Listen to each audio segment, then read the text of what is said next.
안녕하세요. 결혼 생활을 하면서 수많은 일을 겪게 된 30대 주부입니다. 전 결혼한 이후 정말 행복 그 자체였어요. 시부모님이 정말 좋으신 분이라서 시집살이 이런 거 전혀 모르고 살았습니다. 근데 저에게 형님이 생긴 순간부터 저의 행복이 한순간에 사라지게 됐습니다. 저의 속사정을 마음 편히 터놓고 말할 곳이 없어서 사연 보내기로 마음먹었어요. 결혼 생활을 하게 되면 아무래도 제일 의지되는 사이가 바로 동서지간이라고 하잖아요. 제 친구들 얘기 들어보면 며느리 마음은 며느리가 제일 안다고 형님이나 동서가 자기 자신 마음을 제일 잘 알아준다고 하더라고요. 게다가 이것저것 챙겨주는 것도 많아서 결혼하고 난 이후 남편 말고 제일 많이 의지되는 사람이 동서지간이라고 들었어요. 전 결혼하고 나서 형님이 없었어요. 며느리가 저 혼자였기 때문에 그래서 저에게도 빨리 형님이 생겼으면 좋겠다는 생각을 자주 하긴 했어요. 아무리 시부모님이 좋은 분이라고는 하지만 그래도 혼자서 며느리로 지내다 보니 좀 힘든 부분도 가끔 있을 수밖에 없거든요. 집안 행사가 있으면 며느리가 저 혼자라서 그걸 모두 감당하기에 약간 어려움이 있거든요. 다행히 시어머님이 그런 제 마음을 알아준 덕분에 다른 사람들 비한다면 고생을 덜하긴 하지만요. 그래도 속으로 빨리 형님이 생겼으면 하는 마음이 늘 있었는데요. 제 남편에게는 연년생 형 한 명이 있어요. 근데 그런 아주버님보다 동생인 제 남편이 먼저 결혼하게 됐었는데요. 아주버님은 원래 결혼 생각이 전혀 없었던 비혼주의자였기 때문에 형이 결혼을 먼저 해야 한다는 그런 거 전혀 신경 쓰지 말고 마음 편히 우리 보고 결혼하라고 하더라고요. 저희 시부모님의 제일 걱정거리가 장남은 대체 언제 결혼하나 이건데요. 그 정도로 결혼할 마음이 전혀 없어 보였죠. 제가 몇 번 주선 자리를 만들었는데도 끝까지 마음이 바뀌지 않았어요. 요즘 같은 시대에 비혼주의자가 많다고 해도 시간이 지나면 결혼 생각이 바뀌지 않을까 기대했는데 저희 부부가 결혼한 지 6, 7년이 된 상태에서도 결혼 소식이 들리지 않았어요. 그래서 정말 결혼 안 할 생각인가 보다. 이 집안 며느리는 나 혼자겠구나. 아쉬운 마음이 들었는데 그 생각을 한 지 얼마 안 되어서 갑자기 아주버님께서 결혼하겠다고 하시더라고요. 그래서 저를 포함한 시댁 식구들 전부 집에 경사 났다면서 엄청 좋아했어요. 이제 나에게도 남편이 아닌 의지하고 친구처럼 지낼 형님이 생기는구나 좋아했었는데 저의 꿈이 한순간에 무너졌어요. 아주버님께서 결혼 허락을 받기 위해 시부모님 댁에서 다 같이 모인 적이 있어요. 근데 전 형님의 얼굴을 보자마자 얼굴이 썩 굳었습니다. 형님도 마찬가지로 분명 저를 보고 많이 놀란 눈치더라고요. 그 이유는 형님이 저의 고등학교 동창이기 때문인데요. 고등학교 동창이면 오히려 좋은 거 아닌가? 그런 생각 당연히 들 수 있습니다. 근데 좋아할 만한 사이가 아니기 때문인데요. 형님과 전 같은 고등학교 같이 나온 동창이지만 저와 전혀 친하지 않았고 오히려 앙숙이었어요. 그 이유는 형님께서 저의 친한 고등학교 친구를 심하게 왕따시켰던 주동자였기 때문인데요. 지금도 여전히 친한 제 친한 친구를 정말 심하게 괴롭혔답니다. 요즘 학교폭력 주제를 다룬 드라마 덕분에 학폭에 대한 관심이 많이 생겼잖아요. 그만큼 학교폭력에 대한 경각심도 생겼고요. 형님은 고등학교 시절 제 친구에게 했던 행동들은 정말 끔찍했어요. 양동이에 물을 담아서 제 친구에게 뿌린 적이 한두 번이 아니고 체육 시간에 입어야 할 체육복을 모두 찢는 일도 서슴없이 해왔던 아주 나쁜 친구였습니다. 결국 지친 제 친구는 졸업을 앞뒀음에도 다른 학교로 전학 갔어요. 다행히 그런 제 친구를 받아준 학교가 있었고요. 제 친구가 전학 간 이후로 다른 친구를 괴롭히는 건 아닐까 걱정이 많았었지만 그 당시 졸업을 곧 앞두고 있던 때라서 다른 친구를 괴롭히거나 하지 않았어요. 전 그런 형님의 과거를 모두 알고 있는 사람이기 때문에 이 결혼을 하게 가만히 둘 수가 없겠더라고요. 시부모님은 당연히 그런 형님의 정체를 모르다 보니 너무 좋아하시더라고요. 형님도 마찬가지로 예전 모습이 생각나지 않을 정도로 여우처럼 콧소리를 내며 애교를 부리더라고요. 아무래도 잘 보여야 하기 때문이겠죠. 전 잠깐 시간이 날 때 그런 형님을 따로 불러서 얘기했습니다. 오랜만이다. 너가 규환 씨 동생 와이프일 거라고는 생각지도 못했었는데. 너가 이제 내 동서가 되는 건가? 아무래도 고등학교 친구가 가족이 되는 거라서 좀 편하겠다. 앞으로 잘 부탁한다. 너 정말 이 결혼할 생각이야? 왜 하필 내 아주버님이랑 결혼하는데? 너 우리 아주버님 아니더라도 결혼할 사람 충분히 많잖아. 그러니까 당장 헤어져. 너가 뭔데 헤어지래. 너 혹시 예전에 내가 너 친구한테 했던 행동들 때문에 그러는 거니? 그게 언제적 일인데 그 일로 결혼하지 말라는 거냐? 그리고 내가 너 괴롭힌 것도 아닌데 왜 너가 흥분하고 그래? 오바 좀 하지 마. 너도 알고 있네. 너가 내 친구한테 잘못한 짓들 말이야. 그럼 아주버님한테 다 말해도 되는 거네? 알겠어. 너가 그렇게 당당하면 내가 솔직하게 말해도 크게 문제될 것도 없겠다. 야, 너 진짜 말할 생각은 아니지? 이 결혼 못하게 되면 내가 조용히 넘어갈 것 같아? 너 그 입 조심해. 너 때문에 이 결혼 못하게 되면 내가 너 죽일 거야. 알겠어? 형님은 자기 결혼 망치면 절 죽이겠다는 말도 서슴없이 했어요. 그래도 전 이 사실을 가족들에게 알려야 되겠다는 마음을 굳게 먹었고 제 남편에게 먼저 말해야 되겠다고 생각하게 됐습니다. 자기야, 있잖아. 당신한테 할 얘기가 있어. 형님들 분과 관련된 이야기야. 어? 무슨 얘기? 사실 형님들 그 사람이랑 나랑 같은 고등학교 동창이거든?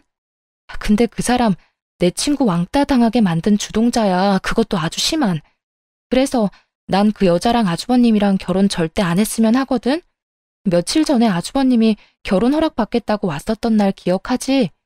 그날 내가 그 여자한테 따로 결혼 안 했으면 한다고 말했더니 이 결혼 방해하는 순간 나 죽이겠다는 말도 했어.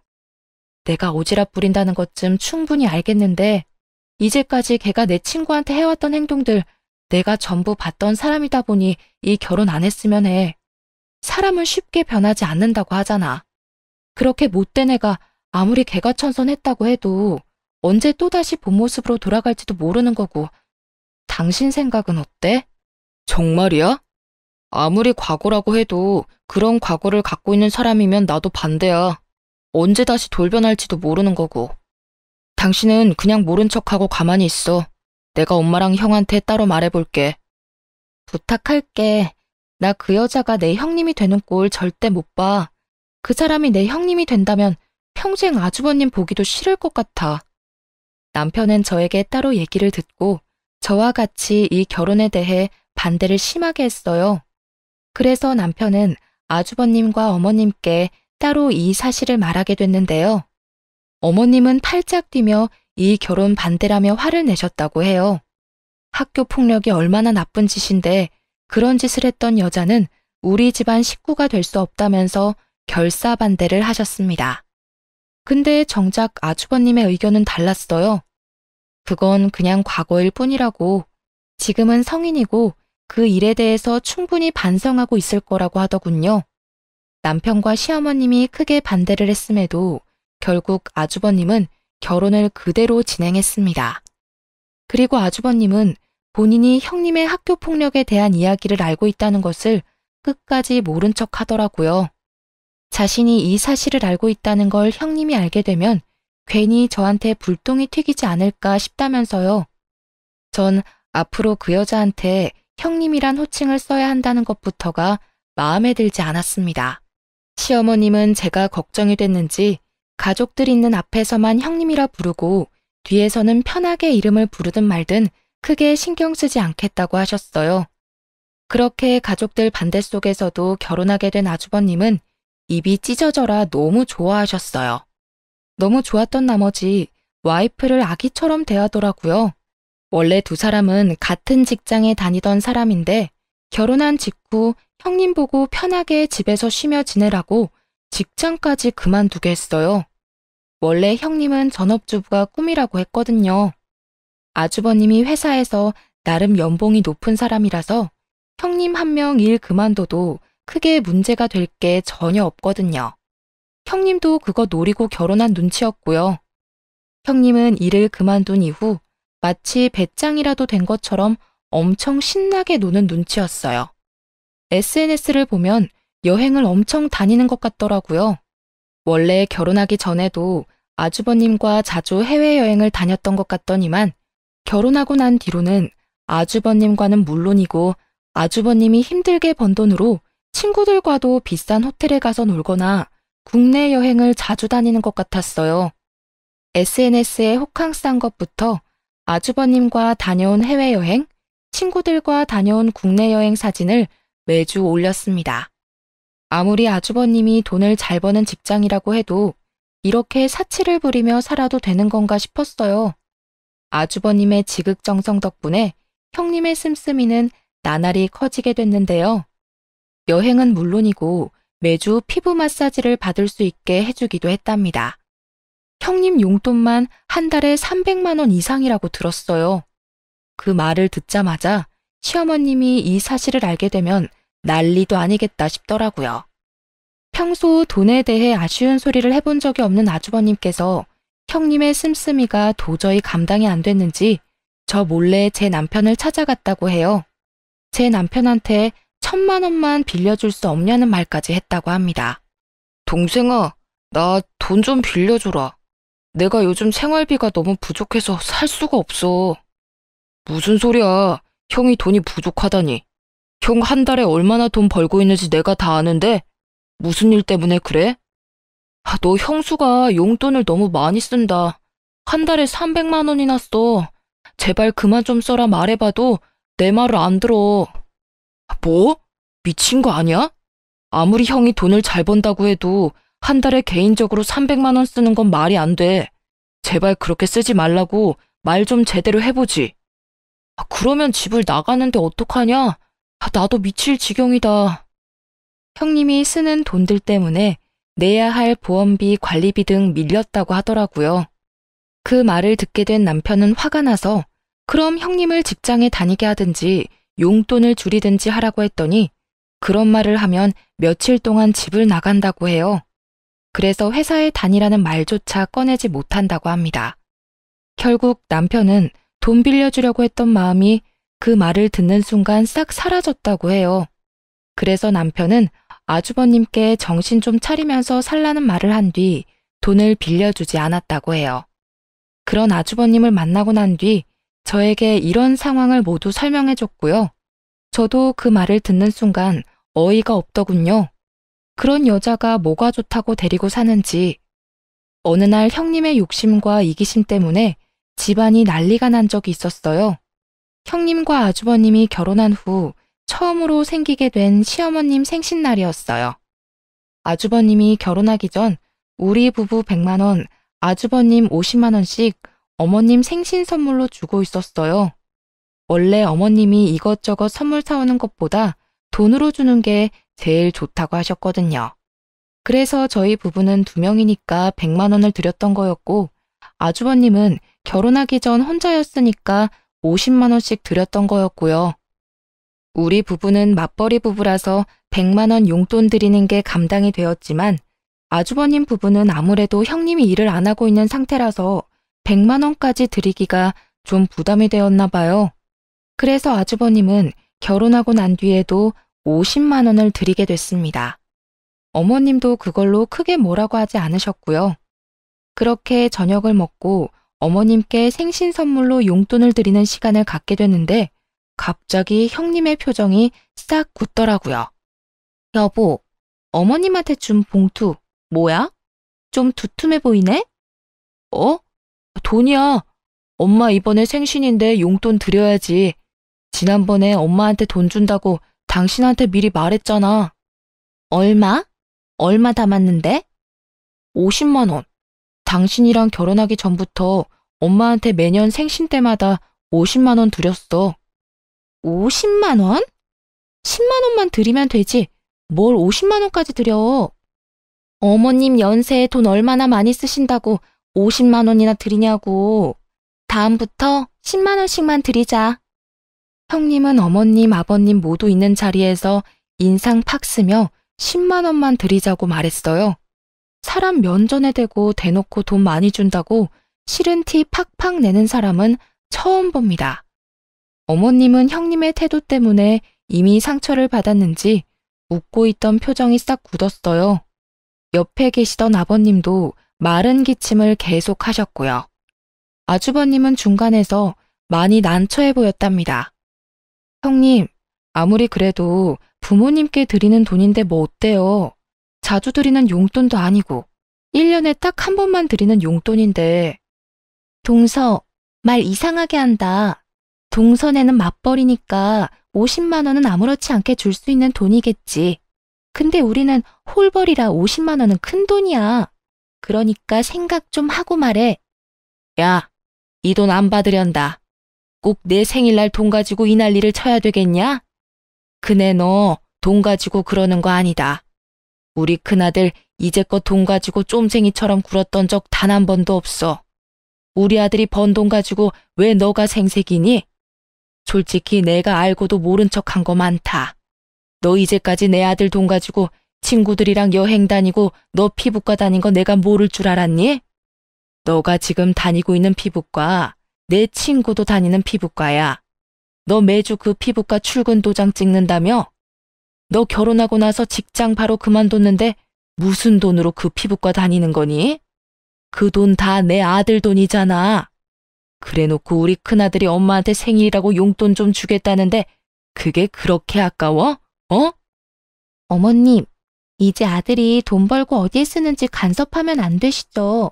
이 사람 결혼하기 전까지는 어머님이 간섭했을지 몰라도 결혼했으면 이 사람 번 돈 이제 제가 알아서 해야 할 부분이라고 생각해요. 그러니까 어머님께 주는 용돈도 제가 알아서 해야 할 부분이라고 생각해요. 그러니까 제가 하는 말 너무 섭섭하게 느끼지 마시고 이해해 주세요. 그래, 그럼 이 돈 갖고 이 집에서 당장 나가. 앞으로 우리 집에 발도 들일 생각하지 마. 나한테 이 돈 주는 것도 아까우면 내 입으로 들어가는 모든 음식들도 모두 아깝고 그렇겠네. 앞으로 나 볼 생각하지 마. 알겠니? 네, 그럴게요.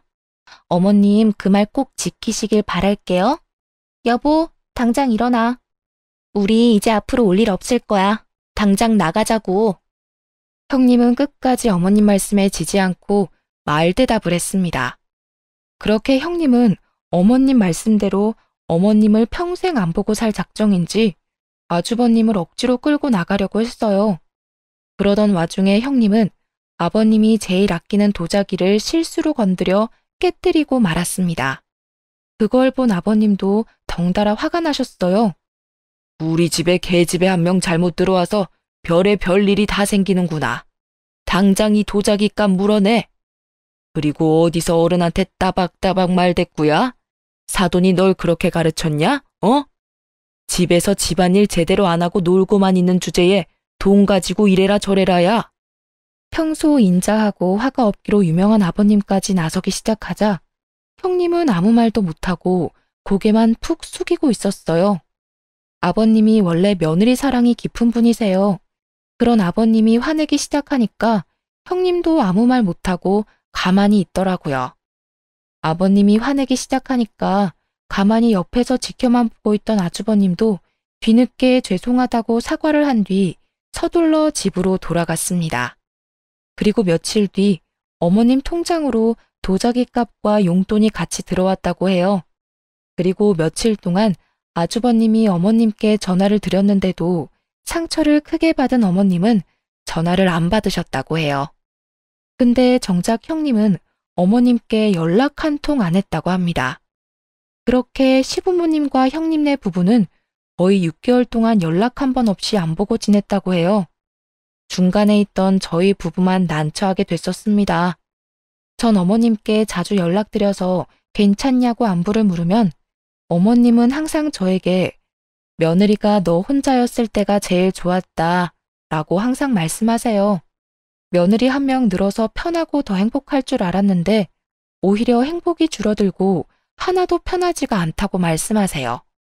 그래도 어머님은 어른답게 두 사람을 모두 용서해 줬어요. 자식 이기는 부모 없다는 말이 있잖아요. 이런 일로 자식과 연을 끊고 살 수 없지 않냐고 두 사람을 모두 용서해 줬습니다. 어머님이 먼저 연락을 하니 그제야 형님은 죄송하다는 말 딱 한마디만 하고 더 이상 말하지 않았다고 해요. 어머님은 그것조차 마음에 들지 않았지만 그냥 넘어가기로 했다고 합니다. 형님이 이렇게 몰상식한 행동을 하다 보니 어머님과 아버님께서 형님에게만 비밀로 하게 된 부분이 있어요. 그건 바로 시부모님께서 굉장한 부를 갖고 있다는 건데요. 우선 시어머님은 주식과 부동산에 대해서 지식이 엄청난 분이라서 현금이 굉장히 많으신 부자였어요. 원래 기존에 저축을 잘하신 편이기도 하지만 그 돈을 불리기 위해서 부동산과 주식 공부를 엄청 했다고 합니다. 그리고 시아버님은 땅과 건물이 굉장히 많으세요. 원래 시아버님 집안 대대로 엄청난 부자라고 해요. 그래서 대대로 물려받은 건물과 땅이 엄청 많다고 들었습니다. 그걸 잘 유지해온 시아버님도 대단하시죠. 건물, 땅, 현금이 많은 시부모님은 돈이 많다는 걸 티를 내지 않으세요. 오히려 엄청 검소하게 사시는 편인데요. 그래서 연식이 오래된 빌라 20평대에 살고 있을 정도였어요. 저도 처음에 시부모님을 뵀을 때 돈이 많은 분들이라고 생각하지 않았어요. 특히 시어머님은 중요한 자리에 갖고 나갈 명품백 딱 하나만 갖고 계실 정도예요. 금반지, 금목걸이도 오래전에 맞춘 거 하나 빼고 없더라고요. 제가 이 집 며느리로 들어온 뒤로 약 2년 정도 지난 후에야 어머님이 저한테 솔직하게 말해주셨어요. 어머님과 아버님은 내 사람이 되어야 본인들이 돈이 많다는 걸 알리는 편이랍니다. 남편과 아주버님께도 절대 자신들이 돈이 많다는 걸 어디에도 알리지 말라고 당부했다고 해요. 이 많은 돈들 유산으로 받고 싶다면 말이에요. 시어머님께서 저한테도 당부했습니다. 제가 며느리로서 너무 잘하고 있고 이제 자신의 가족이 될 것 같아서 솔직하게 말했지만 이 사실 어디에 가서도 말하면 안 된다고 강조하셨어요. 그리고 형님에게도 절대 말하지 말라고 했고요. 저도 알겠다고 말했습니다. 전 결혼하고 나서 그리고 어머님 아버님이 돈이 많다는 걸 알고 나서도 그 돈을 절대 탐내지 않았어요. 어머님과 아버님도 돈이 많다는 사실을 알고 나서도 제가 크게 변하지 않았다는 게 마음에 든다고 하셨고요. 어머님은 형님이 큰 며느리로서 잘한다면 본인이 돈이 많다는 사실을 솔직하게 터놓고 싶었다고 하시지만 어머님이 봤을 때 형님이 워낙 돈을 좋아하고 본인에게 잘하는 것 같지 않아서 솔직하게 말하고 싶지 않다고 하셨어요. 그래서 저도 형님께 굳이 알릴 필요까진 없을 것 같다고 말하기도 했고요. 형님 성격상 분명 어머님, 아버님이 돈이 많다는 걸 알게 되면 태도가 180도 바뀔 게 분명하거든요. 그러던 어느 날 일 하나가 크게 터지게 됐었는데요. 어머님이 결혼식을 가야 할 때였어요. 시부모님과 가까운 친척 한 분이 계세요. 그분의 자녀가 결혼한다고 해서 시부모님이 같이 결혼식을 다녀온다고 했고요. 어머님이 아무래도 현금이 많으신 분이기도 하고 가까운 사람들한테는 돈을 절대 아끼지 않으세요. 그래서 가까운 친척의 자녀 결혼식에 간다고 했을 때 축의금만 무려 300만 원을 낸다고 준비했다고 들었고요. 결혼식 전날에 미리 300만 원 현금을 봉투에 담아서 준비했다고 하는데요. 그리고 잠시 외출을 하게 됐는데 그날 저녁에 봉투에 담아둔 축의금 300만 원이 갑자기 사라졌다고 하더라고요. 그래서 그날 어머님께 급하게 전화가 왔었어요. 300만 원이 없어졌다고요. 저와 남편, 시아버님까지 그 돈에 대해 전혀 모르고 있다고 말했었고요. 그래서 어머님은 일단 급하게 300만 원을 통장에서 인출하여 결혼식에 갔다고 했어요. 어머님은 300만 원이 갑자기 사라지자 결혼식에 간 당일 하루 종일 기분이 좋지 않았다고 해요.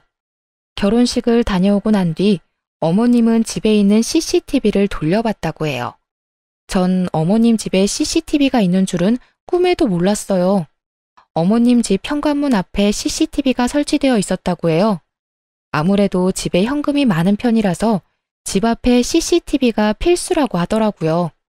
그 대신 CCTV를 설치한 사실을 모두에게 알리지 않았었고요. 어머님은 CCTV를 돌려봤다고 하는데 어머님은 CCTV 영상을 보자마자 경악을 금치 못했다고 합니다. 축의금을 가져간 범인은 바로 형님이기 때문인데요. 축의금이 사라진 날 형님이 급하게 돈 봉투를 가지고 나가는 게 영상에 모두 담겼다고 해요. 그 영상을 보게 된 시댁은 난리가 났습니다. 그리고 형님은 이번에만 돈을 훔쳤던 게 아니라 이제껏 어머님의 돈을 조금씩 티 안 나게 가져가서 쓰고 있던 거였어요. 어머님 집에 갈 때마다 어머님 서랍 안쪽에 현금이 많다는 걸 우연히 확인했던 형님께선 조금씩 가져갔던 거였더라고요. 어머님은 돈이 조금씩 사라지고 있다는 걸 이미 눈치챘었지만 크게 터치하지 않았다고 해요. 근데 이번에 영상으로 모든 걸 알게 된 어머님은 가만히 있으면 안 되겠다 생각했다네요. 계산해보니 형님이 가져간 돈만 무려 1,000만 원이 넘는다고 합니다. 이 사실에 대해 전부 알게 된 어머님은 그날 당일 형님네 부부와 저희 부부를 모두 호출했어요. 아무것도 모르고 있는 형님의 표정은 순진무구했었는데요. 어머님은 그런 형님을 보자마자 뺨을 때리셨어요. 우리 집에 도둑년을 뒀었네. 너 이제까지 내 돈 조금씩 가져갔었더라. 근데 겁도 없이 이젠 대놓고 300만 원 담긴 돈 봉투를 그냥 가져가? 너가 사람이니? 어떻게 그걸... 어머님, 죄송합니다. 제가 죽을 죄를 졌어요. 제가 돈이 너무 급한 나머지 잠깐 미쳤나 봐요. 어디 할 짓이 없어서 너 시엠이 돈을 훔쳐. 당장 그 돈 돌려놔. 알겠어? 이제껏 이딴 년을 내 큰 며느리라고 생각하며 살아왔더니 내가 미쳤지. 더 길게 생각할 것도 없다. 너희들 당장 이혼해. 우리 집에 이딴 도둑년을 내 며느리로 둘 수 없어. 어머님, 저 이 사람이랑 절대 이혼 못해요. 한 번만 용서해 주세요. 제가 정말 속죄하면서 살겠습니다. 어머님 돈 많이 훔치지도 않았어요. 제발 용서해 주세요.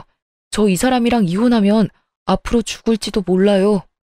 민규한, 너 이 엄마 말 들었어, 못 들었어? 이 도둑년이랑 이혼 안 할 거야? 이 계집년이 내 돈 훔쳐간 게 1,000만 원이 넘어. 그동안 너 돈 빼먹은 것도 모자라서 이제 내 돈까지 탐냈다고. 너 얘랑 이혼 안 하면 나랑 평생 못 보고 살 줄 알아. 나 얘 내 며느리로 뒀다가 혈압으로 쓰러질 것 같아. 고민 좀 해볼게요. 일단 저 이 사람과 따로 얘기 좀 하고 올게요. 엄마, 일단 제가 대신 사과할게요. 당신 당장 나와. 나랑 얘기 좀 해. 아주버님도 어머님처럼 많이 화가 난 모양인지 어머님의 말씀을 모두 듣고 형님을 데리고 나갔어요. 어머님께 따로 들은 얘기지만 아주버님 그날 엄청 화가 난 나머지 형님께 손까지 올릴 뻔했다고 합니다. 다행히 때리지는 않았다고 하는데요. 그 이유는 형님이 임신을 한 상태였기 때문이에요. 아주버님이 이혼하자고 말한 뒤 자신을 때리려고 하니 그 순간 지금 임신한 몸이라고 책임지라고 말했다네요. 아주버님은 그 말을 듣고 더더욱 이혼하기로 결심했는데요. 이유는 아주버님께서 임신이 불가능한 몸이기 때문이에요. 여보, 나 임신했어. 당신 애 가졌다고. 그런 나 때리기까지 한다고? 어디 한번 때려봐. 당신 애 가진 사람인데 때릴 수나 있겠어? 임신을 했다고? 그 애가 내 애라는 증거 있어? 어디? 당신 지금 크게 착각하고 있는 게 있는 모양인데 나 무정자증이야. 애 가질 수 없는 몸이라고. 그런 내 아이를 가졌다는 거야? 뭐? 그게 무슨 말이야? 무정자증이라니. 그런 사실을 나한테 말 안 하고 결혼했다는 소리야? 지금 그게 중요해? 나랑 결혼한 당신이 다른 남자 아이를 가지고 왔는데 당신 지금껏 누구랑 침대에서 뒹굴고 왔길래 그래? 다른 남자랑 침대에서 뒹굴고 와놓고 그 애가 내 애라고 거짓말을 하는 거야? 와, 이런 여자를 내 와이프라고 데리고 산 게 더럽고 수치스럽다. 당신 용서해줄까 잠시 생각한 내가 등신이지. 아주버님이 예전에 큰 사고를 당한 적이 있다고 해요. 예전에 친구와 축구를 하다가 친구가 찬 축구공에 맞은 적이 있는데 이날 이후 후천적으로 정자를 생성하지 못하게 됐다고 하더라고요. 그래도 생활을 하는데 문제는 없고요. 형님께서 결혼하기 전부터 아이 낳을 생각이 전혀 없다고 했었기에 아주버님이 그런 형님과 마음 편히 결혼하게 되었던 거였고요.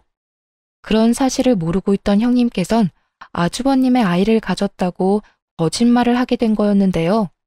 그 말이 아주버님한테 통할 일은 당연히 없죠. 결국 아주버님과 형님은 이혼하게 됐습니다. 혹시 몰라서 아주버님과 형님은 같이 산부인과에 갔다고 들었어요. 형님은 임신한 게 맞았고 아주버님은 역시나 정자 생성이 안 돼서 임신 불가능한 상태였고요. 왜 자신의 엄마 돈을 훔쳤냐고 물었는데 아주버님에게 받은 300만 원 용돈도 부족하다고 느껴 어머님의 돈도 결국 훔치게 된 거라고 합니다. 아주버님은 형님과 합의 이혼을 하면서 당장 돈부터 갚으라고 말했습니다. 한 푼도 갖고 있지 않았던 형님은 친정 부모님의 도움을 받아서 시어머님께 2천만 원을 갚게 됐습니다. 형님의 친정 부모님은 여유가 있는 집안이 아니라고 들었어요.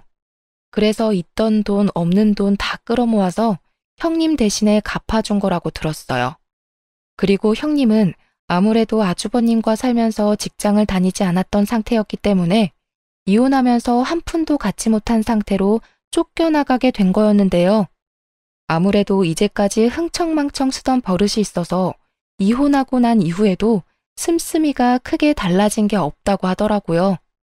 직장도 구하지 않은 상태에서 친정 부모님 도움을 받아서 지내던 형님은 그런 친정 부모님한테도 버림을 받았다고 하네요.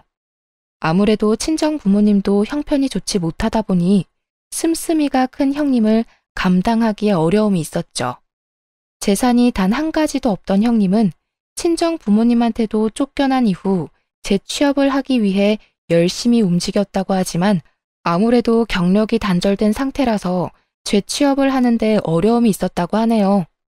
그리고 임신한 상태라서 다시 일을 하는 것조차 좀 버거웠던 모양이에요. 뒤늦게 한 사실이지만 형님의 아빠 아이 정체는 아직까지도 모른다고 합니다. 제 친구가 알려준 사실인데 형님이 이혼하기 전 친구들과 제주도 여행을 갔었을 때 아주버님 몰래 남자들과 합석을 하게 됐고 거기서 하룻밤을 보냈다고 해요. 거기서 가진 애라고 하는데요. 그 당시 하룻밤을 보냈던 남자의 연락처는 받지 않았기 때문에 임신한 아이를 혼자 키워야 되는 상황이 돼버린 거죠. 갈 곳이 없고 게다가 일할 곳도 찾지 못한 형님은 돌고 돌다가 저한테 찾아온 적이 있어요. 형님은 저희 집까지 찾아오기엔 염치가 없었는지 저를 따로 카페에 불렀었는데요. 동서, 아니, 지혜야, 오랜만이다. 잘 지냈어? 얼굴 많이 좋아 보이네. 너가 알아서 우리 아주버님과 이혼해준 덕분에 요즘 살맛이 나네. 무슨 일로 불렀어? 우리 이제 앞으로 절대 볼 일 없을 줄 알았는데. 아, 배 많이 나왔다. 곧 출산 앞두고 있겠네? 사실 이거랑 관련이 있어서 말이야. 나 2달 뒤에 애 출산하거든? 근데 내가 지금 갈 곳이 없어서 말이야. 애 나오면 산후조리도 해야 하고 그래야 하는데 내가 지금 마땅히 지낼 곳이 없어서 그 의한테 전화하고 싶어도 내가 그럴 염치가 없어서 혹시 너 돈 좀 있으면 빌려줄래? 이 몸으로 고시원에 들어갈 수도 없는 거고 이 동네 모텔에서라도 지내고 싶은데 그럴 돈도 없어서 말이야. 딱 500만 원만 빌려줄래? 내가 애 낳고 꼭 갚을게. 내가 널 뭘 믿고 돈을 빌려줘? 우리 어머님 돈까지 훔친 너인데 내가 왜? 그러니까 인생 착하게 살지 그랬어. 내 친구한테 학폭한 것도 모자라서 우리 어머님한테 그렇게 못된 짓을 했던 너인데 내가 뭐하러 널 믿고 돈을 주겠니? 곧 태어날 애가 불쌍하다. 앞으로 나 이렇게 따로 보자고 하지 마. 지혜야, 딱 한 번만 도와줘. 내가 잘못했지. 우리 아이는 잘못한 게 없잖아. 제발 아이 생각해서라도 부탁할게. 어? 나 이렇게 지내면 우리 아이 건강하게 태어나지도 못해. 한 번만 부탁할게. 아니, 내가 왜 너애까지 신경을 써야 하는데. 너가 알아서 케어해. 그건 너가 알아서 할 일이야. 내가 아무리 잘못 살았다고는 하지만 우리 애가 무슨 죄야. 제발 도와줘. 전 형님한테 돈을 빌려주지 않았습니다. 동창들 얘기 들어보니까 고등학교 친구들한테 돈을 빌리기 위해 다 연락을 돌렸더라고요. 형님과 같이 여행 다녔던 친구들조차 그런 형님과 손절했다고 하더라고요. 형님이 아주버님과 결혼할 때나 좋은 친구였지 이혼하고 나서 땡전 한 푼 없는 형님과 어울려 다니고 싶지 않다고 버렸다고 하더라고요. 게다가 본인이 왕따 시켰던 제 친구한테까지 연락을 해서 돈 빌려달라고 했다고 하더군요. 양심도 없는 년, 너 지금 꼴이 얼마나 우습고 못났는지 알고 있니? 곧 태어날 애 생각하는 사람이라면 안 태어나게 해주는 게 제일 좋을 거야. 너 같은 엄마 밑에서 뭘 보고 자라겠냐? 너 지금 말이면 다야? 돈 빌려주기 싫으면 빌려주기 싫다고만 말해. 그런 악담 내뱉지 말고. 본색 나오는구나. 내가 돈 안 빌려주겠다고 하니까 드디어 본색을 드러내네.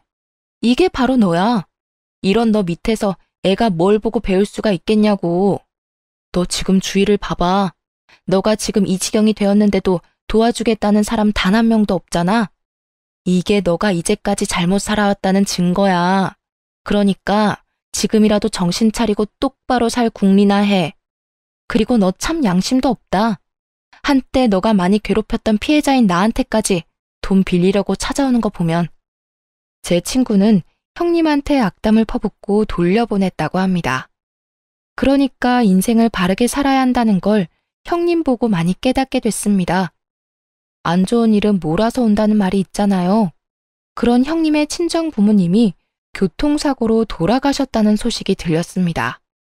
저희 시부모님과 저한테까지 연락이 왔었는데 저희는 가지 않았었는데요. 아주버님은 그래도 전처 생각해서 장례식장에 다녀왔다고 합니다. 장례식장에 있는 형님의 꼴은 말이 아니라고 해요. 그동안 노숙 생활을 해왔던 모양인지 제대로 씻은 적이 없다고 들었어요. 그래서 형님 옆에만 가면 악취가 진동을 했다고 합니다. 그리고 장례식장에 찾은 사람들도 단 한 명도 없었다고 합니다. 그걸 보고 아주버님은 마음이 아팠지만 티를 내지 않고 부조금만 내고 왔다고 하네요. 형님은 그런 아주버님께 그동안 잘못했다고 제발 용서를 해달라고 싹싹 빌었다고 해요. 여보, 나 보면 무슨 생각이 들어? 나 불쌍하지 않아? 나 결국 부모까지 잃었어. 당신한테 그렇게 못된 짓 하고 나서 부모 잃는 벌을 받았다고. 그러니까 나 한 번만 용서해줘. 나 부모까지 잃어보니까 정신이 번쩍 들어. 제발 나 한 번만 구해줘. 나 지금 너무 죽을 것처럼 힘들어. 그러니까 있을 때 잘하지 왜 그랬어? 나 당신 없으니까 하루하루 숨통이 트여. 진작에 당신이랑 결혼했으면 안 됐었는데 동생 말 좀 들을 걸 그랬다. 왜 당신이랑 결혼해서 이렇게 힘들게 살았을까 싶어. 그러니까 당신도 이제 정신 차리고 새삼 살아. 곧 태어날 아이한테 창피한 엄마 되고 싶지 않으면. 당신이 이 아이 지우라고 하면 지울게. 당신이 나랑 같이 살아주기만 한다면 평생 일만 하고 살게. 당신 평생 나한테 사랑 안 줘도 돼. 내가 당신한테 상처 줬던 거 속죄하며 살기만 해줘. 제발 당신 옆에만 있게 해줘. 부탁할게. 너 참 구질구질하다. 나 말고 딴 남자 찾아봐. 너 다른 남자 만나는 거 참 잘하잖아.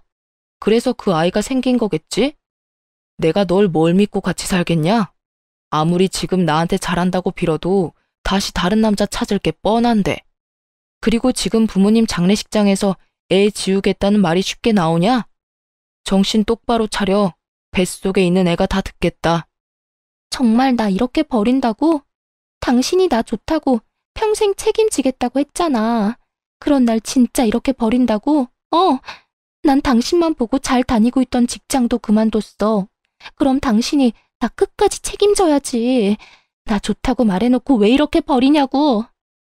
애초에 당신이 직장 다니기 싫다고 했었잖아. 그리고 우리 가정 지키고 싶었으면 애초에 당신이 우리 부모님한테 그렇게 해서는 안 됐었지. 아니, 애초에 다른 남자랑 뒹굴고 왔으면 안 됐던 거였지. 난 우리 부모님까지 안 볼 생각으로 우리 가정 지키고 싶었어. 근데 당신이 다른 남자 아이를 데리고 오는 바람에 우리 가정이 깨진 거야. 이 모든 건 다 당신 때문에 생긴 일이니까 당신이 다 책임져. 아주버님은 그런 형님을 뿌리치고 제발 정신 차리며 살라고 단 한마디만 남기고 그대로 집으로 돌아갔다고 합니다. 아주버님은 장례식장에 다녀온 이후로 며칠 동안 술만 드셨어요. 남편이 그런 아주버님 옆에 있어주면서 그렇게 마음이 아프냐고 물어봤다고 하는데요. 아주버님은 형님을 정말 많이 사랑했다고 합니다.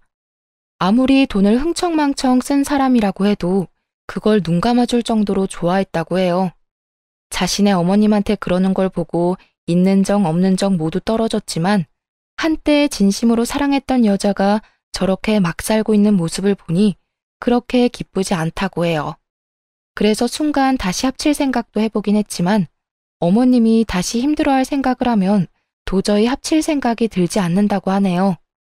이렇게 힘든 것도 잠시라고 생각하고 그런 형님이 우는 모습을 보고도 굳게 마음먹고 돌아서서 나왔다고 합니다. 그걸 옆에서 듣고 있던 남편도 형이 그렇게 마음 아파하는 걸 보니 눈물이 절로 나왔다고 하네요. 그리고 뒤늦게 알게 된 사실 한 가지가 있는데 형님의 친정 부모님이 돌아가시면서 형님 앞으로 빚이 늘어났다고 합니다. 알고 보니 친정아버지께서 살아계시면서 주변 지인들한테 돈을 많이 빌린 모양이에요. 친정아버지가 주변 사람들한테 빌린 돈만 무려 1억 5천만 원이라고 하는데요. 아무래도 형편이 좋지 않다 보니까 돈을 많이 벌기 위해서 고깃집 하나를 운영하려고 했었나 봐요. 근데 고깃집을 오픈하고 난 뒤 장사가 잘 안 됐었고 교통사고가 난 바람에 이런 상황까지 오게 된 거라고 하는데요. 결국 형님은 친정아버지 때문에 감당하기 어려운 빚까지 얻게 된 거였어요. 저희 아주버님이 다녀간 이후 장례식장에 빚쟁이들이 엄청 많이 왔다고 해요. 그래서 형님한테 돈 갚으라고 엄청 독촉을 했다고 합니다. 그 빚쟁이들은 형님이 임신한 상태라는 걸 알고 있는데도 돈 달라고 정신적으로 독촉했다고 하는데요. 그 뒤로 스트레스를 엄청 받았던 형님은 결국 만삭인데도 불구하고 유산을 하게 됐었고 바로 입원을 해서 아이를 떼어내는 수술을 받았다고 합니다. 몸을 회복해야 하는 상황에서도 형님이 있는 곳이라면 빚쟁이들이 찾아가서 돈 갚으라고 엄청 난리를 치고 간다고 하는데요. 형님은 초반에 내가 그 돈 왜 갚아야 하냐고 따박따박 반박을 한 것 같지만 지금은 그런 기력이 없는지 돈 갚겠다는 말만 할 뿐 더 이상 어떤 말도 하지 않는다고 해요. 형님네 아버님께 돈을 빌려준 사람 중 제 친구 어머님도 계시거든요. 그래서 가끔 친구한테 형님에 대해서 들을 수 있었어요. 제 친구도 형님 때문에 미치겠다고 맨날 욕만 합니다. 형님은 몸을 제대로 회복하지도 못한 상태에서 낮에는 부잣집 가정부로 일하고 있고 밤에는 대리운전으로 돈을 번다고 해요. 먹고 자고 하는 건 모두 부잣집에서 해결한다고 하는데요. 부잣집에 쪽방 하나가 있고 거기서 먹고 자고 한다고 제 친구가 들었다고 해요. 가정부로 일하면서 돈을 적게 받지 않는다고 하고요. 그 덕분에 다달이 빚 갚는 건 간신히 해결한다고 하네요.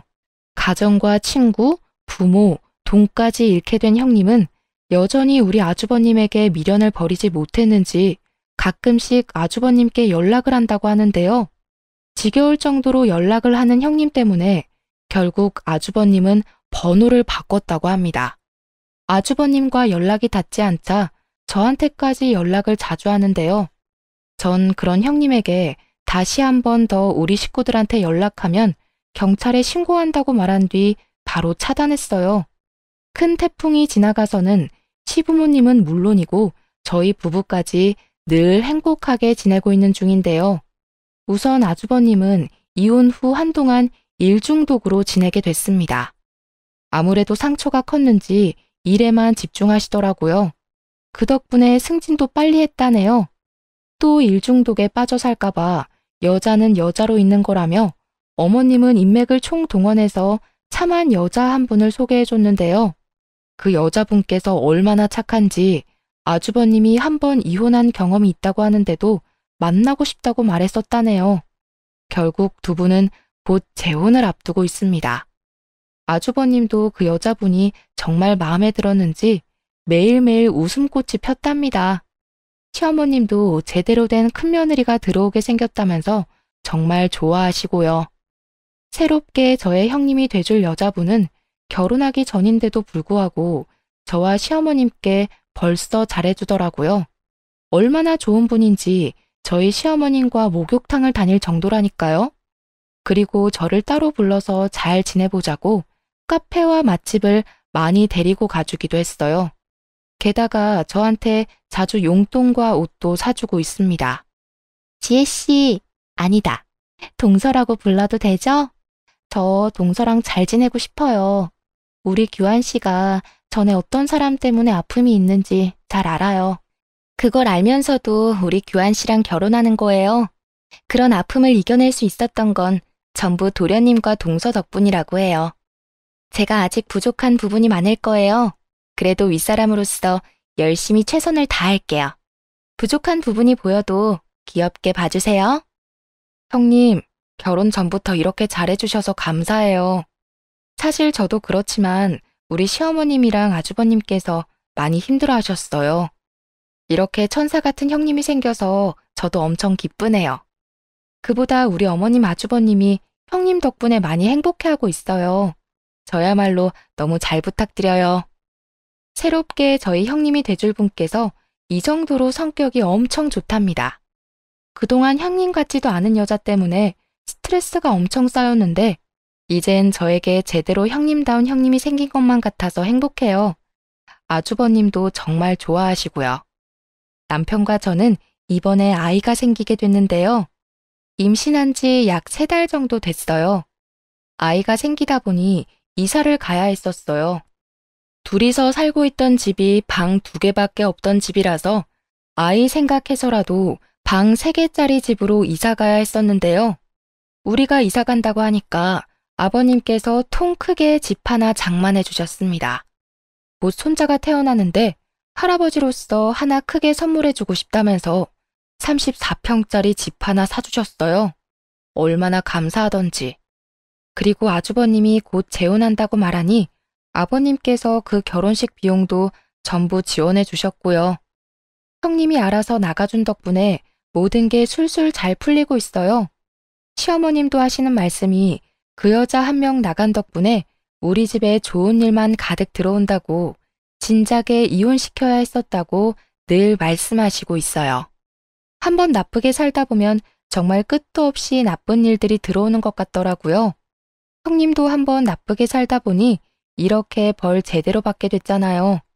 전 수많은 나쁜 일들 중에서 학교 폭력이 정말 잘못된 일이라고 말하고 싶어요. 요즘 학교 폭력에 대해서 많은 언급이 되고 있는데 지금 학생분들 절대 나쁜 짓은 하면 안 된다고 말하고 싶네요. 지금 지은 죄는 나중에 커서 다 돌려받거든요. 저도 곧 부모가 되는 입장에서 이런저런 걱정이 많이 됩니다. 지금까지 저의 이야기를 들어주셔서 감사합니다.